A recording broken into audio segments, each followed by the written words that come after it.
The Heritage Foundation, I have it here in front of me, they did sampling of election fraud cases across the country. What they found is 1,088 proven instances of voter fraud, and that includes 949 criminal convictions.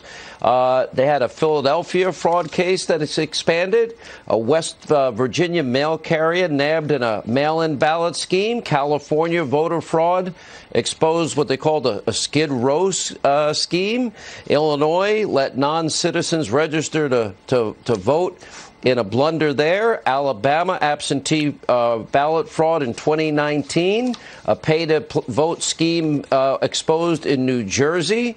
A Wisconsin county supervisor admitted to ballot fraud. Absentee ballot theft in Florida.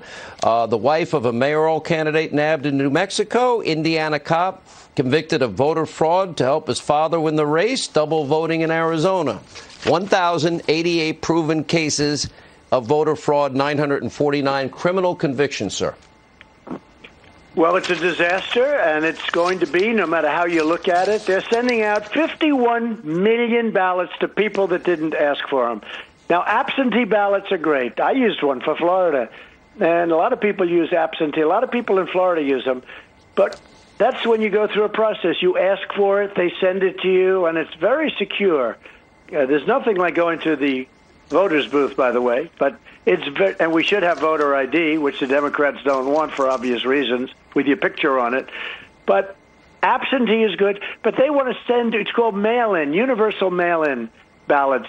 51 million ballots sent to who knows who. I mean, where are they going? This is going to be the greatest scam in history. This will be the most fraudulent election in history. 51 million ballots being sent to people. Many of them will have been dead. Many of them will get more than one. But it's going to be a really horrible thing, just a horrible, horrible thing.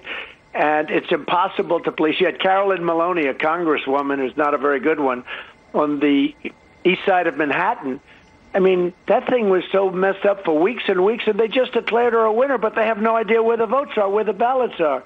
It's gone. New Jersey, a disaster. It's been a disaster in New Jersey, a horrible disaster. In Virginia, it's been, and we're talking about things that just took place, and small elections relatively. But now they're talking about sending 51 million ballots out to anybody that, nobody knows who's going to get them.